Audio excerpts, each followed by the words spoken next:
Rahim. Alif Lam Ra. Ko Allahu on tun andi ko o muuyi ɗeɗo karfe makko ɗo tati. Kitabun ko deftere uhkimat nyenyande ayatuhu ayaje mayre on.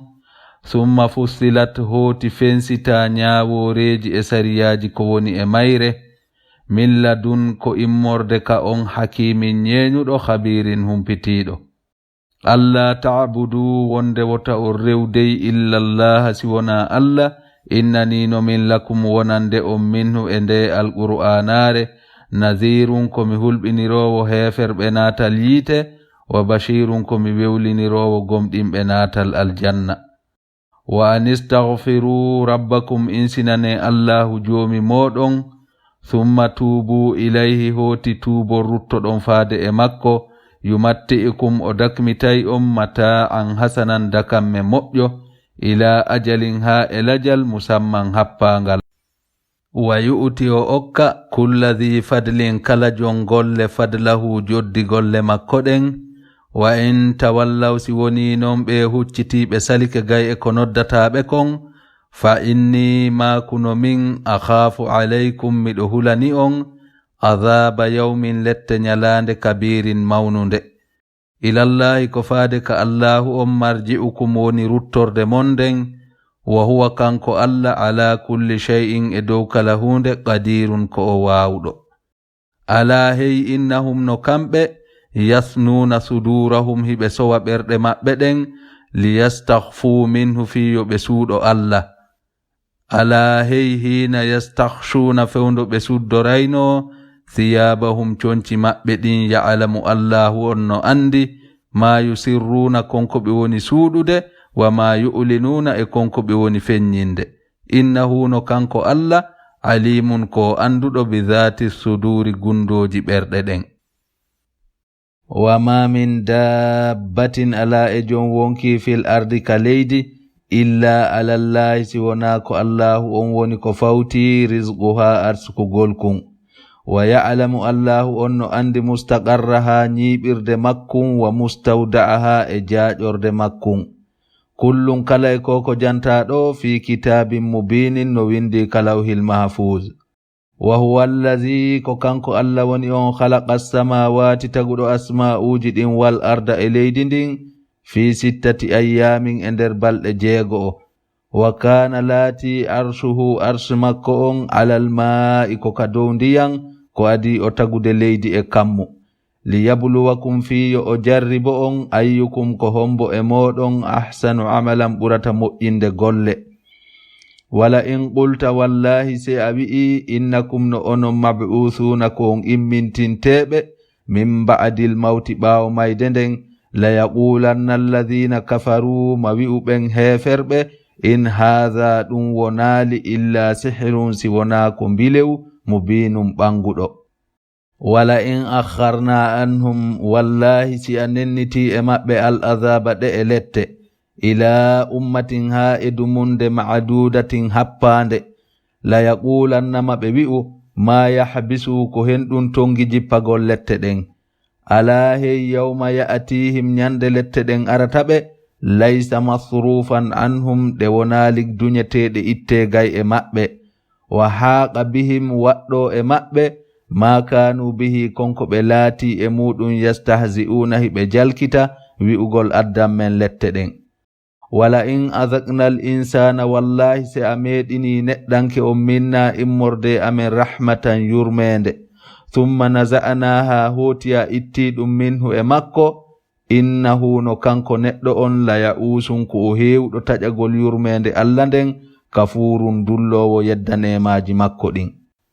Wala in azaqnahu wallahi si a meɗinimo kadi na'ama a nemaji ba'da darra ɓawo lorra sattendeji massatu heɓuɗimo la yaqulannama o wi'u dhahaba sayyi'atu bone tampere nden iwi anni e an. Innahu no kanko neɗɗo on la farihun o wona bewɗo fakhurum mantantoɗo yimɓe ɓen. Illa alladhina si wona ɓen sabaru muñotoɓe dow sattendeji heɓayɗiɓe wa amilu salihati ɓe golli golleli moƴƴi yamiraɗi ulaika no ɓen ɗon lahum no wodani ɓe maghfiratun hafranede bakkatuji wa ajrun kabirun e joddi mawnundi.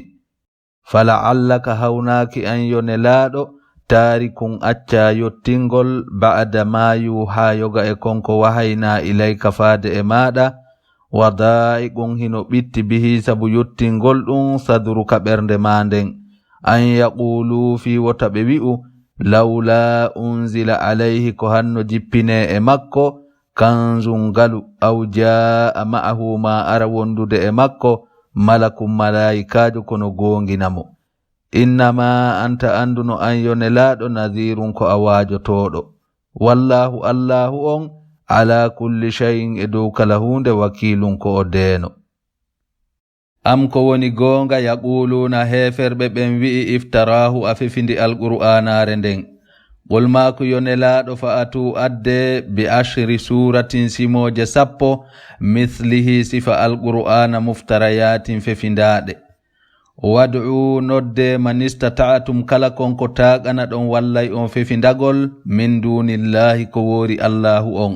in kuntum si woni on laatike sadiqina gonguɓe wonde mi fefindi alqur'an. fa in lam yastajibu lakum si woni ɓe notaki noddandu mondum ka wallugol on fefindagol fa alamu ande annama unzilano ko jippina bi ilmillahi koye andal allah wona immorde ammin. wa an wondema la ilaha ala hay e goto reweteɗo e gonga illa huwa si wona kanko allah. fa hal antum yalli onon muslimuna on jebbilanto allah.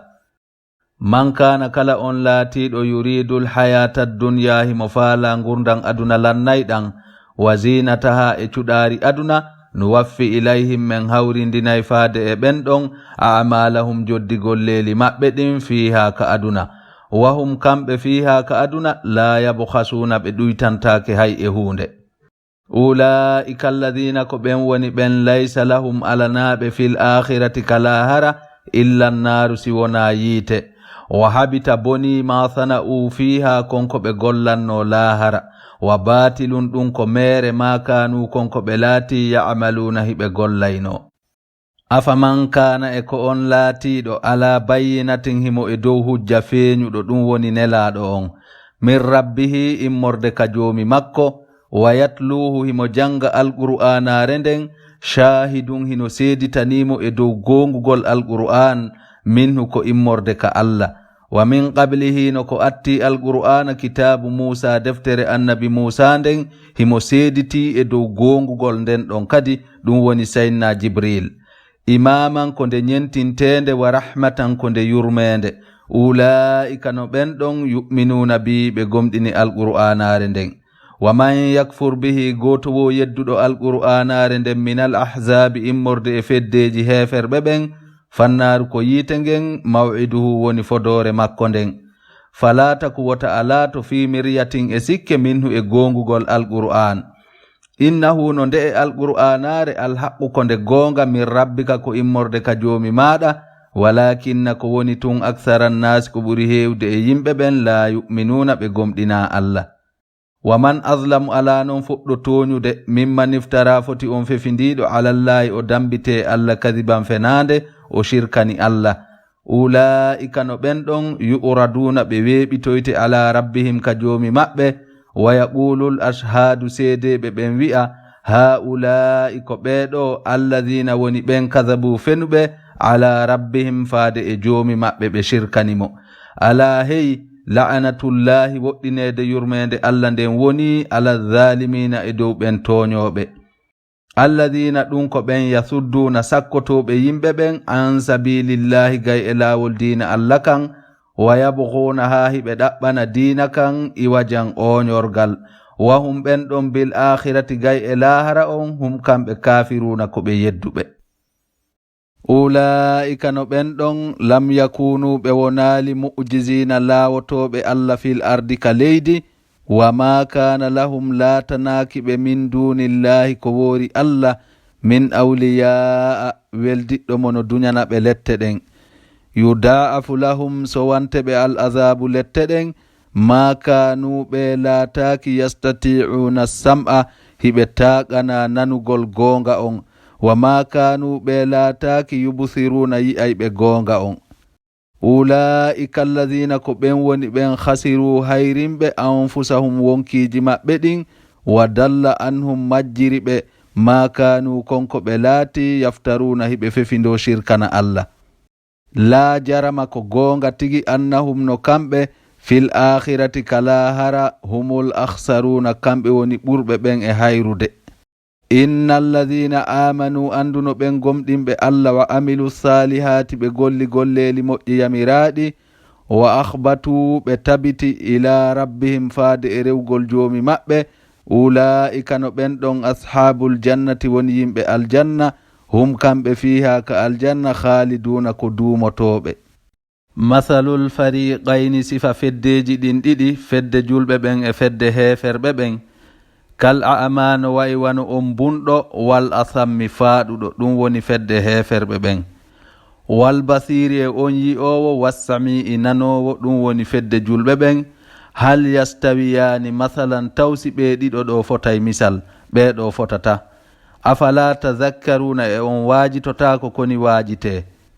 walaqad arsalna nuhan gomɗi men neli annabi nuhu ila qawmihi faade e yimɓe makko ɓen inni o maakino min lakum wonande on nadhirun komi waajotoɗo on mubinum ɓanginowo waaju ngun. An wondema la ta'budu wota o rew illa Allah si wona Allah inni no min akhafu alaykum miɗo hulani on adhaba yawmin lette nyalande alimin muusunde.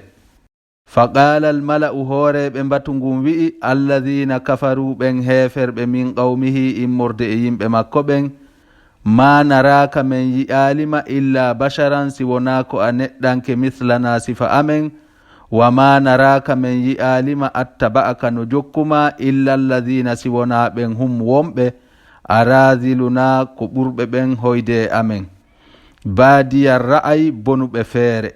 wa ma nara lakum men yi'anali on alayna e dow amen min fadlin ɓural bal ko woni goonga nazunnukum meɗen sikki on tun kaadibina fenayɓe. Qala annabi nuhu o maaki ya qawmi ko onon yo yimɓe ara'aytum yeetelan in kuntu si woni mi laatike ala bayyinatin e dow hujja feeñuɗo min rabbi immorde ka joomi an wa atani o okkilan rahmatan yurmende ɗum woni annabaku min indihi immorde e makko fa ummiyat alaykum e suuɗi woni e dow moɗon anulzimukumuha kaamilonginay on waaju ngun wa antum onon laha wonande waaju ngun kaari huna ko on añuɓe ɗum. Wa ya qawmi ko onon yo yimɓe la as'alukum mi landaki on alayhi e yottinangol on ne langal maalan jawdi in ajiriya joddi andin wonali illa alallahi si wona ko faade Allah wa ma ana mi wonali non bitaridi alladhina raɗotoɗo ɓen amanu gomɗinɓe Allah innahum no kamɓe mulaqu rabbihim ɓe hawray e joomi maɓɓe walakinni ko woni tum min arakum miɗo suti on qawman ko on yimɓe taji haluna majjuɓe.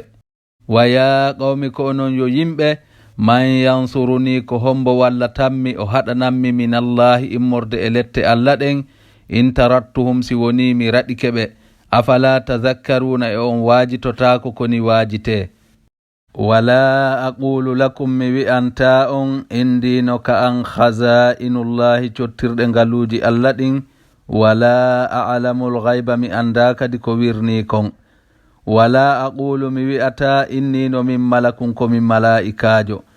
wala aqulu mi wi'anta lilladhina wonande ɓen tasdari ɓen ɓe yawiti ayunukum giiɗe monɗen lan yu'tiyahumullahu wonde Allahu on okkataɓe khayran moƴƴere. Allahu ko Allahu on a'lamu ɓuri andude bima fi anfusihim konko woni e wonkiji maɓɓe ɗin inni no min idan simi waɗi ɗum lamina zalimina kom jeyaɗo e toñuɓe.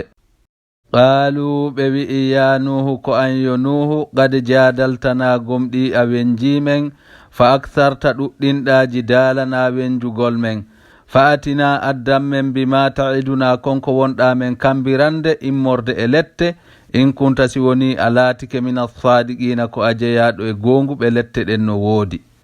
qala annabi nuhu maaki innama ya'tikum bihi llahu ande ko allahu on addanta on lette ɗen insha'a sihimo faala wama antum on wonali non bi mu'jizina laawotoɓe lette allah ɗen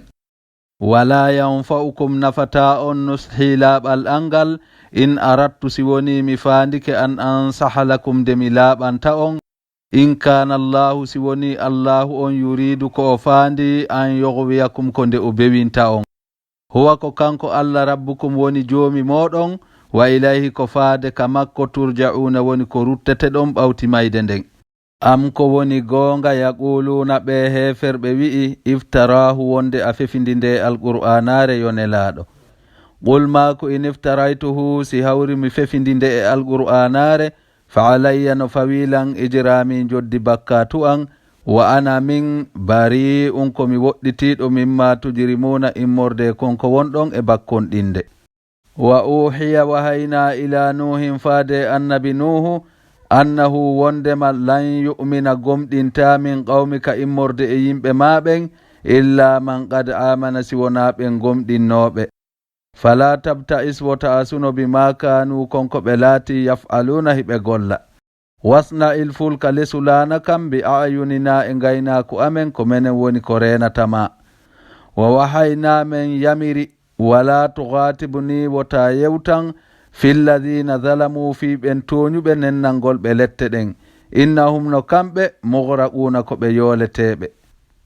wa yasna'ul fulka annabi nuhu no lesude laana kan wa kullama marra alayhi tuma kala nde rewi ka o lesata laana kan ɗon mala'un dental min qawmihi immorde e yimɓe makko ɓen sakhiru minhu ɓe jalamo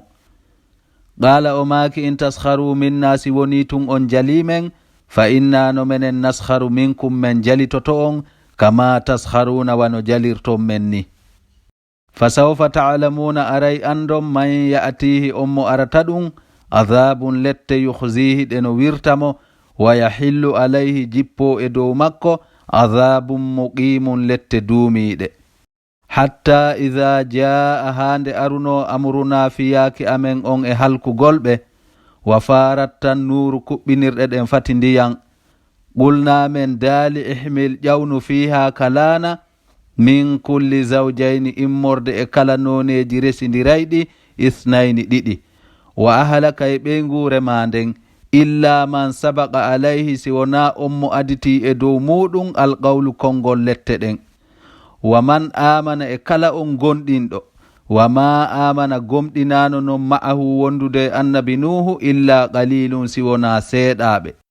wa qala annabi nuhu maaki irkabu waɗɗore fiha laana kan bismillahi inde allah majiraha ko ɗum woni ko naɓataka wa mursaha ko ɗum woni ko darnataka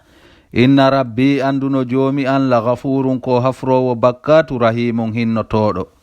wa hiya laana kan tajiri bihim hika ilida e maɓɓe fi mawjin wondude e morolonji ndiyan kaljibali waɗi wano pelle ɗen towugol wa nada nuhun annabi nuhu noddi ibnahu ɓiɗɗo makko on kan an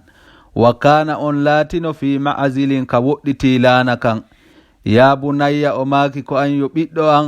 irkabu ma'ana waɗɗo wondude amen wala takun wota alato ma alkafirina wondude ɓe heferɓe qala kan an wi'i sa'awi aray mi takkoyo ila jabalin faade e fello ya'asimuni gonɗon dandaylam minal ma'i immorde ɗan ɗo ndiyan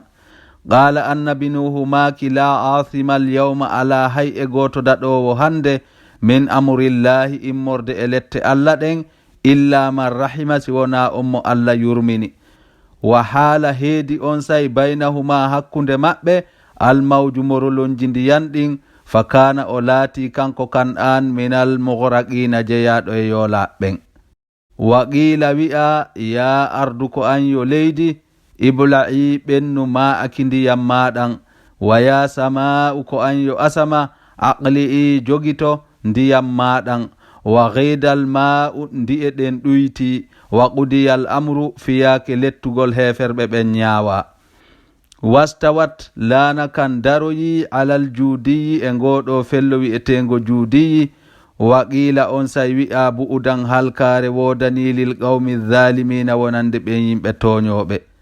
Wanada nuhun annabi nuhu noddi rabbahu joomi makko, faqala o maaki rabbi joomi, inna bni anduno ɓiɗɗo an on min ahali ko o jeyaɗo ka ɓeygure an, wa inna wa'adaka anduno fodore manden alhaqqu ko nde goonga, wa anta an Allah ahkamul hakimina woni nyawtotoɗo nyawayɓe ɓen.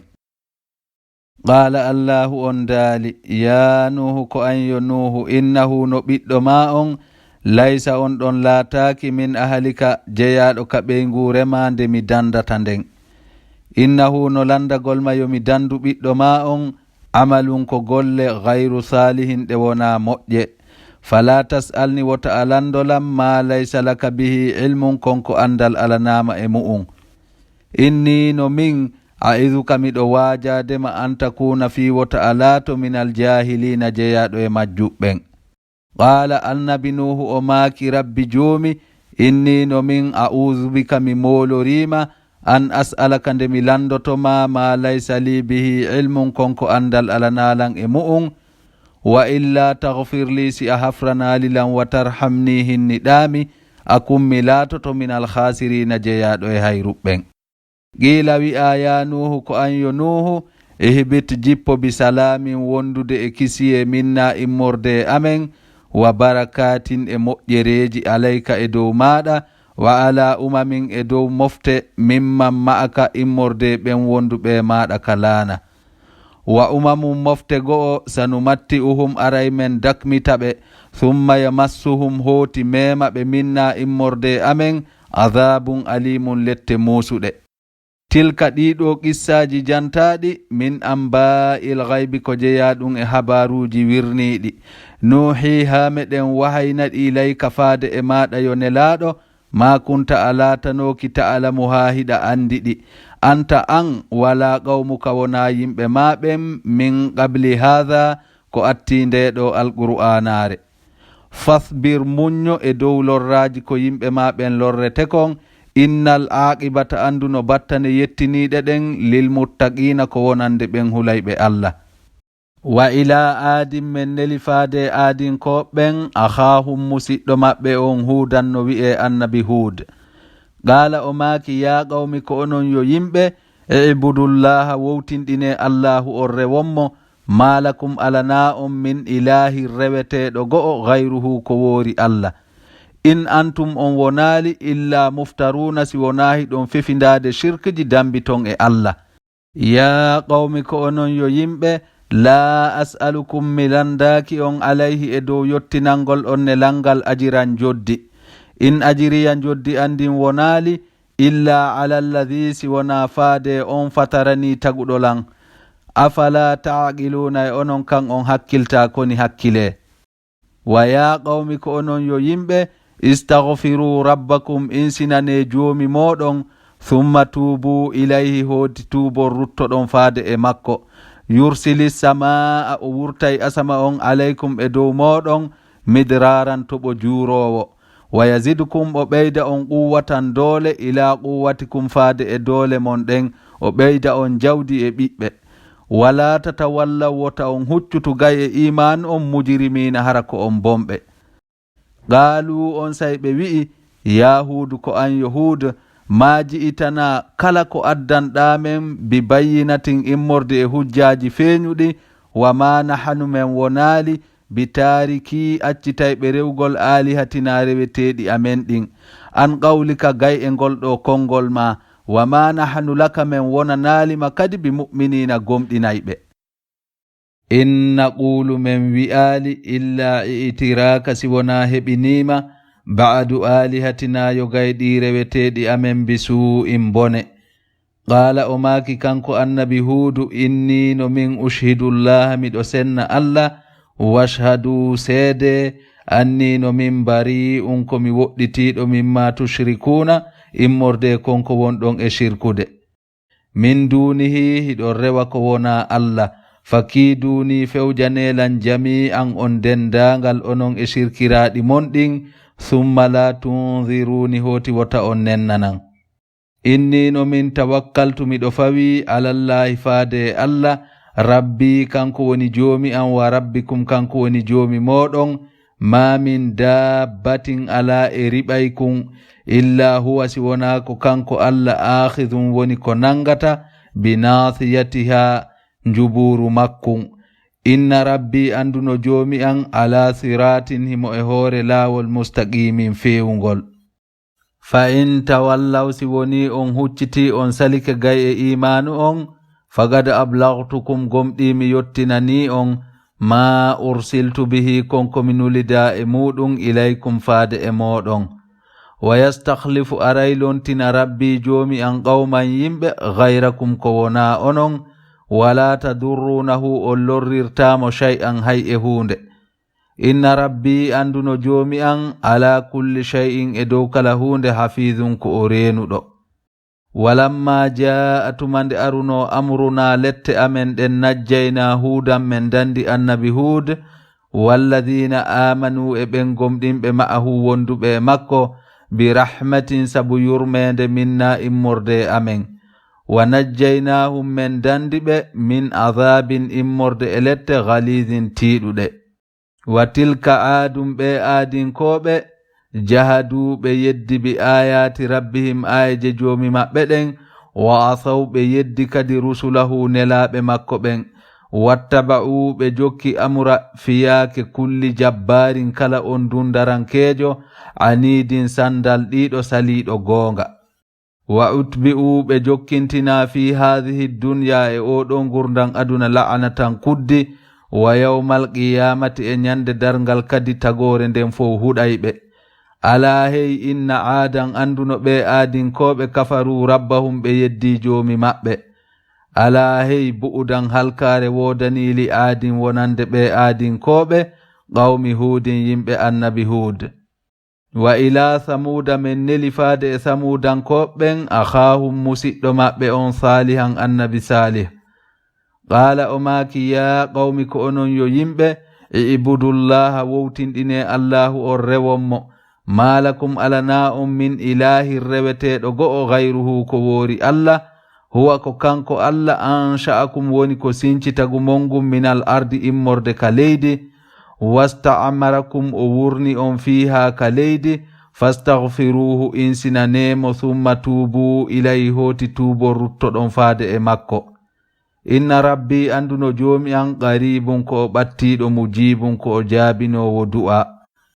qalu ɓe wi ya salihu ko an yo salih qad kunta gomɗi a laatike fiina hakkunde amen marjuwan ko a tamƴinanaɗo wonugol hoorejo qabla hadha ko adi ɗum ɗo atan hana e a haɗay men an na'buda nde men rewata ma ya'budu aba'una konko baabiraɓe amen ɓen rewayno wa inna no menen lafi shakkin men woni e sikke mimma tad'una ilayhi konko wonɗa noddude men faade e muɗum muribin hattirde e sikkitagol qala annabi salihu o maaki ya qawmi ko onon yo yimɓe ara'aytum yeetelan in kuntu si woni mi laatike ala bayyinatin e dow hujja feeñuɗo min rabbi immorde ka joomi an wa atani o okkilan minhu immorde e makko rahmatan yurmende faman yansuruni ko hombo woni mono dandammi minallahi immorde e lette allah ɗen in asaytuhu si woni mi yeddi allah fama tazidunani on ɓeydirtalan gayra tahsirin si wona hayrere ɗum woni majjingol wa ya qawmi ko onon yo yimɓe hadihi naqatullahi mbaɗo ko ngeloba allah lakum no wodani on aya tammande moolanande fadharuha tertemba ta'kul mba nyama fi ardillahi ka leydi allah wala tamassuha wota on memirba bisu'in ko boni soppugol mba fa ya'khudhakum hande heɓata on adhabun qaribun lette ɓattiɗe fa aqaruha ɓe soppi ngeloba mban fa qala o maaki kanko annabi salihu tamatta'u dakmite fi darikum ka galle mo on 3 ayyamin balɗe 3 dhalika koko jantaɗo o wa'adun ko fodore gayru makzubin nde wona fennetende falamma jaa tumande aruno amruna lette amen ɗen najjayna salihan men dandi annabi salihu walladina amanu e ɓen gomɗinɓe ma'ahu wonduɓe e makko birahmatin sabu yurmende minna immorde amen wa min khizyi yawmi idin men dandiɓe immorde e wirtere ñalande nden inna rabbaka anduno joomi maɗa huwal qawiyu kanko woni jon doole on al azizu foluɗo on wa akhadha alladhina o nangitiri ɓen zalamu toñuɓe assayhatu ha cango sayna jibril fa asbahu ɓe wonti fi diyarihim ka galleli maɓɓe jasimina ko ɓe jicciɓe hoore koppiɗin maayi ka allam yahnaw a wima ɓe ñiɓano fiha ka galle maɓɓe ala hey inna samuda anduno ɓe e samudankoɓe kafaru rabbahum ɓe yeddi joomi maɓɓe ala hey bu'udan halkare wodanili samuda wonande samudankoɓen walaqad ja'at gomɗi addani rusuluna nelaɓe amen ɓen ibrahima annabi ibrahima bilbushra welo welo on qaalu ɓe maaki salaman kisiye e maɗa qala o maaki salamun kisiye e moɗon fama labitha o ñiɓaali an jaa si wona o seenodi bi ijilin e ga'un hanizin juɗakun falamma ra'a tuma nde o yi'uno aydiyahum juuɗe maɓɓe ɗen la tasilu ala yottade ilayhi faade e ñaamete on nakirahum o faayaɓe wa awjasa minhum o so'i faade e maɓɓe khifatan kulol qaalu ɓe maaki la takhaf wota a hulu innano menen ursilnamen nelama ila qawmi luutin faade e yimɓe annabi luutu ɓen wamra'atuhu sonnajo annabi ibrahima on qa'imatun hari himo dari fadahikat o jali fabasharnaha min wewlinirimo bi ishaqa annabi ishaq wa min wara'i ishaqa no ɓawti annabi ishaqa yaquba annabi yaquba qalat o maaki kanko sonnajo annabi ibrahima on ya waylata e jalla an a alidu emi jibinay wa anano min ajuzun komi nayejo wa hadha ba'ali o ƴettuɗolan shaykhan ko beyrawo nayejo inna hadha anduno ɗum ɗo la shay'un ko hunde ajibun hawninde qalu malaika ɓen maaki a ta'jabina e hawne min amurillahi immorde e kodduruye allah on rahmatullahi yurmende allah wa barakatuhu e barkiji makko alaykum yo wonu e dow moɗon ahlal bayti yimɓe suudu annabi ibrahima innahu no allahu on hamidun ko o yettiniɗo majidun dokko falamma dhahaba tuma nde yahuno an ibrahima gaye annabi ibrahima arraw'u kulolngol wa ja'athu arimo albushra welo welo weltinirede okkede on ɓiɗɗo yujadiluna himo wenjamen fi qawmi lutin fi yimɓe annabi lut ɓen inna ibrahima anduno annabi ibrahima la halimun ko o heewɗo muññagol awwahum heewɗo yankinare munibum heewɗo tubugo rutto ya ibrahimu ko an yo annabi ibrahim a arid ɗurno an haada gay e ɗum ɗon gay e ɗen ɗon wenje innahu no ko woni gade jaa gomɗi ari amuru rabbika yamirore joomi ma nden halkugol yimɓe annabi lut ɓen wa innahum no kamɓe aatihim ariɓe adabun lette gayru mardudin ɗe wona rutteteɗe walamma jaat tuma nde aruno rusuluna nelaɓe amen ɓen lutan ka annabi lut si abihim o sunodi e maɓɓe wa daqa bihim ɓitti sabu maɓɓe zar'an ɓernde makko nden wa qala o maaki haada nde ɗo ñalande yawmun asibun ko ñalande sattunde wa ja'ahu arimo qawmuhu yimɓe makko ɓen yuhra'una hiɓe hawja ilayhi arafade e makko wa min qablu ko atti kanu ɓe laatinoke ya'maluna sayyi'ati hiɓe gollayno boneji argol yana e dow worɓe ɓen qala on say o maaki kanko annabi lut ya qawmi ko onon yo yimɓe ha'ula'i ɓeɗo banati ko ɓiɓɓe an rewɓe hunna ɓe atharu lakum ko laaɓanɓe on fattaqullaha hule allah wala tukhzuni hara on hersinalilan fi dayfi e ɓe hoɓɓe an alaysa minkum e laataki e moɗon rajulun rashidun gorko fewɗo qaalu ɓe wi'i laqad alimta gomɗi hiɗa andi malana alanamen min banati kay ɓiɓɓe ma rewɓe min haqqin haaju wa innaka no an la ta'lamu ma nuridu hida andi konko men faala. Qala o maaki kanko annabi Lut, law anna li sindo laatanino lam bikum e dow moɗon quwwatan doole aw aawi mami takkoyo ila rukunin faade e gorol shadidin tiiɗungol men haɓa on. Qalu malaika ɓen wi'i tumande ɓe yino ande nden ka yeeso annabi Lut, ya Lut ko an yo Lut, inna no menen rusulu rabbika ko men nelaɓe immorde ka joomi maɗa, lan yasilu ilayka ɓe yottotako faade e maɗa, fa asri bi ahlika yaltudu e ɓeygure ma nden bi qit'in minal layli ka tumbere jemma, wala yaltafit minkum hara yeƴƴitaki e moɗon ahadun hay e gooto, illa mra'ataka si wona ɓeygu maɗa, innahu no ko woni musibuha heɓay on ɗon ma asabahum konko heɓiɓe immorde e lette. Inna maw'idahum anduno waqutu fodore nde ɓe halkete nden assubuhu ko ka subaha. Alaysa subuhu e subaha on wonali bi qaribin ka ɓatti, ɓawti ko annabi Lut landino kon himo faala ko yaawi ɓuri ɗum. Falamma jaa tumande arno amruna yamirore amen nden halkugol yimɓe annabi Lut ɓen, ja'alna men waɗi aliyaha ko hikkori kon dow saare nden saafilaha men wattiri ɗum ley, wa amtarna alayhim men toɓini e dow maɓɓe hijaratan toɓo kaaƴe min sijjilin immorde e loope mandudin jokkodirɗe, musawwamatan mandinaɗe inda rabbika ka nokku joomi maɗa. Wa ma hiya halkede yimɓe annabi Lut ɓen wonali min azzalimina immorde ɓe toñayɓe makkankoɓe bi ba'idin ko woɗɗi ko haɗi ɓe waajitora ɗum. Wa ila madiyana men neli faade e madiyanankoɓen akhahum musidɗo maɓɓe on Shu'ayban annabi Shu'ayb. Qala o maaki ya qawmi ko onon yo yimɓe ibudullaha wowtinɗine Allah rewonmo, malakum alana on min ilahin reweteɗo go'o gayruhu ko wona Allah,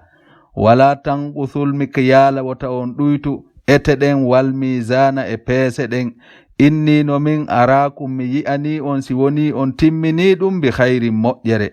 wa inni no min akhafu alaykum miɗo hulani on si woni on ɗuyti ɗum azaba yawmin lette nyalande muhitin huɓindinde. Wa ya qawmi ko onon yo yimɓe awful mikyala timmine ete ɗen wal mizana e peese ɗen bil qisti e hoore nunɗal, wala tabkhasu nnasa wota on ɗuytan yimɓe ɓen ashiya'ahum coggu jawle maɓɓe ɗen, wala ta'athaw wota on huwu fil ardi ka leydi mufsidina bone. Baqiyatullahi ko barki Allah ko o heddinani on kon khayrun lakum ɓuri moƴƴande on diini ko ɗuytoton kon, in kuntum si woni on laatike mu'minina gomɗinɓe Allah. Wa ma ana mi wonali non alaykum e dow moɗon bi hafidin deeno. Qaalu ɓe wi'i ya Shu'aybu ko an yo Shu'aybu, asalawatuka e ko julde ma nden ta'amuruka woni ko yamirma an natruka nde men accata rewgol ma ya'budu aba'una konko babiraɓe amen ɓen rewayno immorde e sanamu, aw an naf'ala ma nde men waɗata fi amwalina e ɗe jawle amen ma nasha'u konko men faala ɗuytugol ete e peese, innaka no an la antal halimu ko an woni muññiɗo on arrashidu fewuɗo on. Qala annabi Shu'aybu o maaki ya qawmi ko onon yo yimɓe ara'aytum yeetelan in kuntu si woni mi laatike ala bayyinatin e dow hujja feeñuɗo min rabbi immorde ka joomi an, wa razaqani o arsikilan minhu immorde e makko rizqan hasanan arsike moƴƴo, wa ma uridu mi faandaki an ukhalifakum nde mi lundoto on ila ma anhaakum anhu faade e konko mi woni on haɗude e muɗum, in uridu mi faandaki illa al islaha si wona moƴƴingol mastata'tu fodde kala no mi taaqirana, wa ma tawfiqi hawrindingol angol wonali illa billahi si wona ko faade Allah, alayhi ko faade e makko tawakkaltu woni ko mi fawi, wa ilayhi ko faade e makko unibu woni ko mi tuubata mi rutto. Wa ya qawmi ko onon yo yimɓe la yajrimannakum wota faggintin on shiqaqi lurral an yusibakum hande heɓata on mislu sifa ma asaba konko heɓuno qawma nuhin yimɓe annabi nuhu ɓen, aw qawma hudin ma yimɓe annabi hudu ɓen, aw qawma salihin ma yimɓe annabi salihu ɓen, wama qawmu luutin konko heɓuno yimɓe annabi luutu ɓen immorde e lette ɗum wonaali minkum e moɗon bi ba'idin ko woɗɗi. wastaghfiru rabbakum insinane joomi moɗon thumma tuubu ilayhi hooti tuubo ruttoɗon faade e makko. inna rabbi anduno joomi arrahimun ko o hinnotoɗo waduudun ko o giɗo. qaalu ɓe wi ya shu'aybu ko an yo shu'ayb ma nafgahu men faamaali ɗum kathiran ko ɗuuɗi mimma taqul immorde e konko wonɗa wowlude. wa inna no menen lanaraka meɗen sutima fiina hakkunde amen da'ifan ko a lo'uɗo. walawla rahatuka si wonano gorol maangol larajamnaka men warirteno kaaƴe.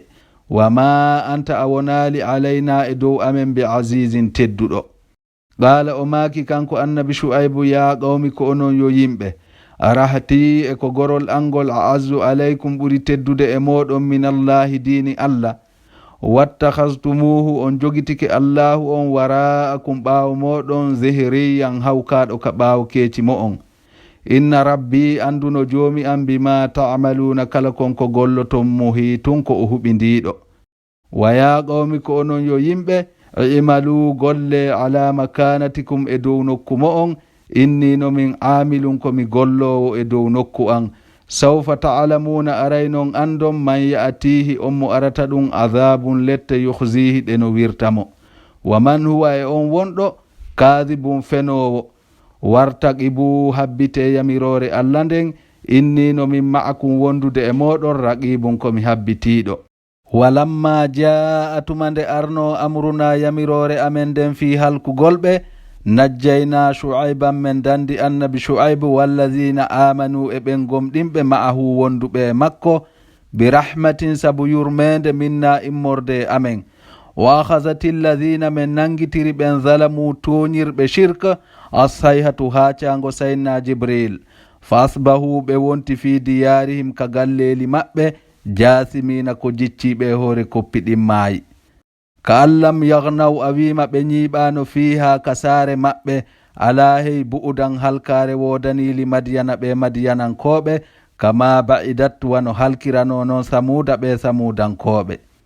walaqad arsalna musa gomɗi men neli annabi musa bi ayatina wondude ayeje amen ɗen wa sultanin e dalil mubinin ɓanguɗo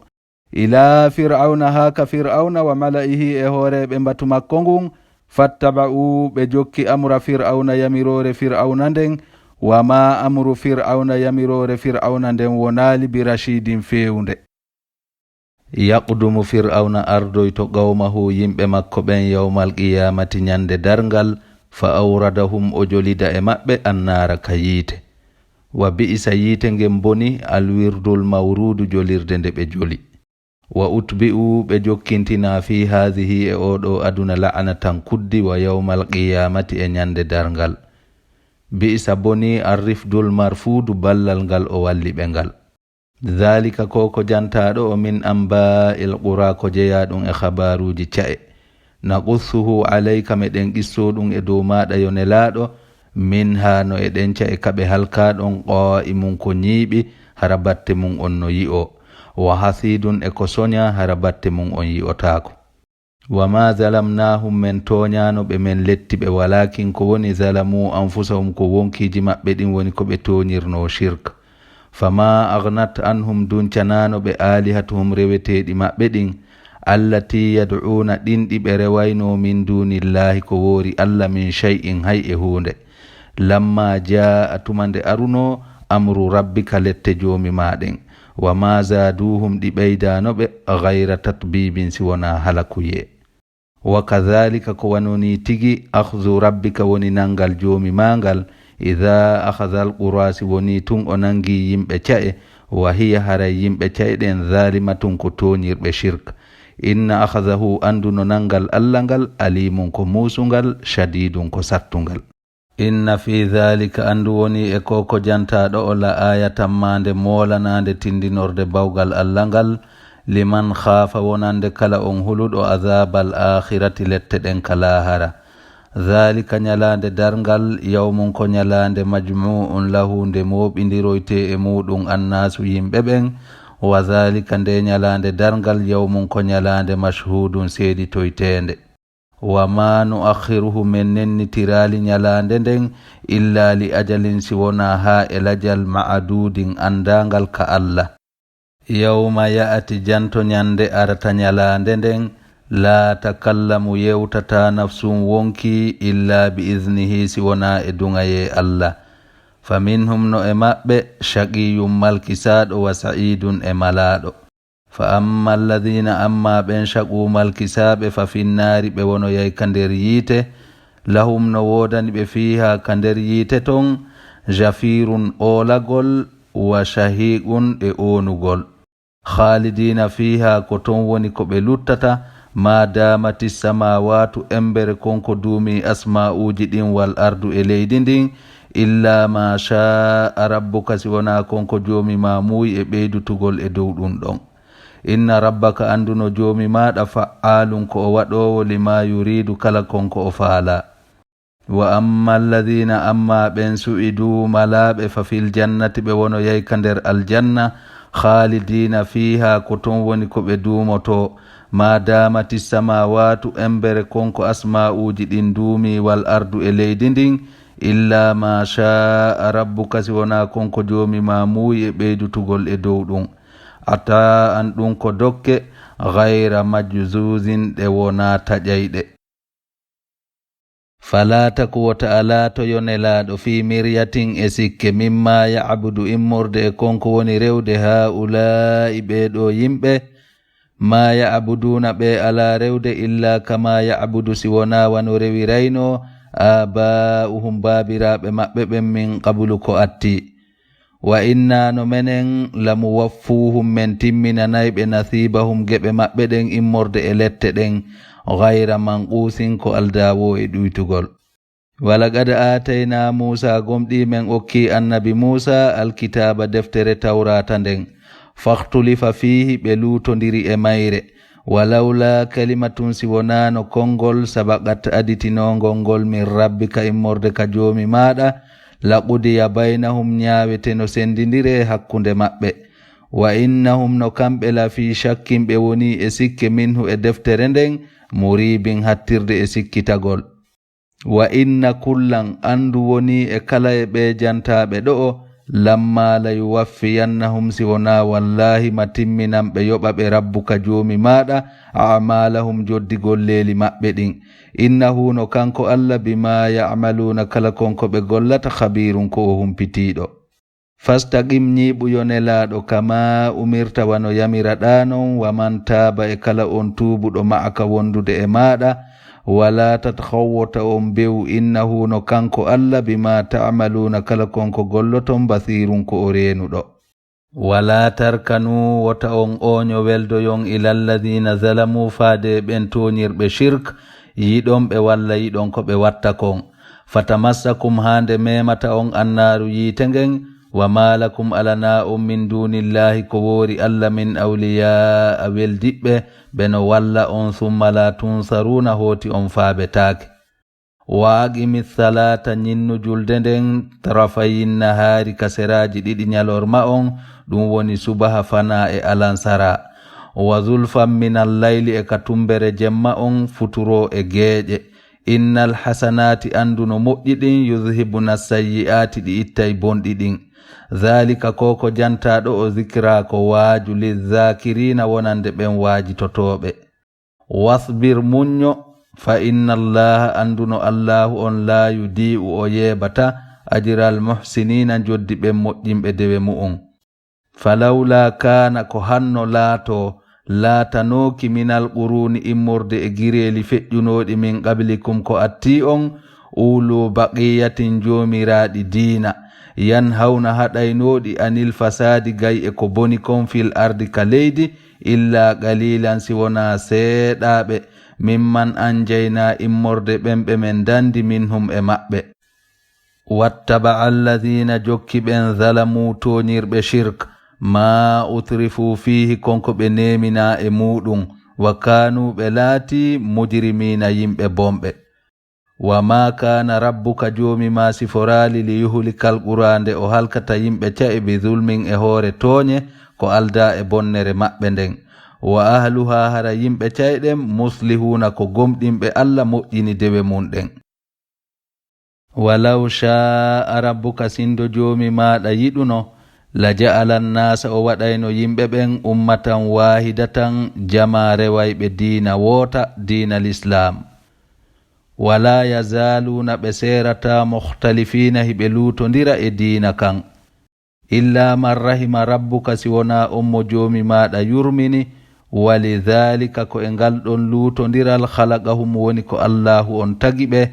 wa tammat timmi kalimatu rabbika daaluye joomi ma on la amla anna jahannama ma o hebbin yiite jahannama ngen minal jinnati immorde ka jinnaji wannasi e ka yimɓe ajma'ina dendangal yedduɓe ɓen e ɓeeɗo ɗiɗo. Wa kullan kala naqussu alayka meɗen qissanoma yo nelaɗo min amba'i rusuli immorde e khabaruji nelaɓe ɓen ma nusabbitu bihi konko men tabintinirta ɗum fu'adaka ɓernde ma nden wa ja'aka arima fi hadhihi e oɗo qissa alhaqqu goonga wa maw'izatun qur'ana on ko o waaju wa zikra ko nde jantore lil mu'minina wonande ɓen gomɗinɓe Allah. Wa qul ma kan lilladhina wonande ɓen la yu'minuna ɓen ɓe gomɗina e imalu golle ala makanatikum e dow nokku mo on inna no menen amiluna ko men gollayɓe e dow nokku amen. Wantadhiru habbite ñawore Allah nden inna no menen muntadhiruna ko men habbitiɓe. Walillahi ko Allahu on wodani ghaibu samawati konko wirni ka asma'uji wal ardi e ka leydi wa ilayhi ko faade ka Allah yurja'ul amru woni ruttorde fiyake on kulluhu kala mu'un. Fa'abuduhu rew Allahu on wa tawakkal alayhi fawɗa e makko wa ma rabbuka joomi ma siforali bi ghafilin welsindiɗo amma ta'maluna gay konko wonɗon e gollude.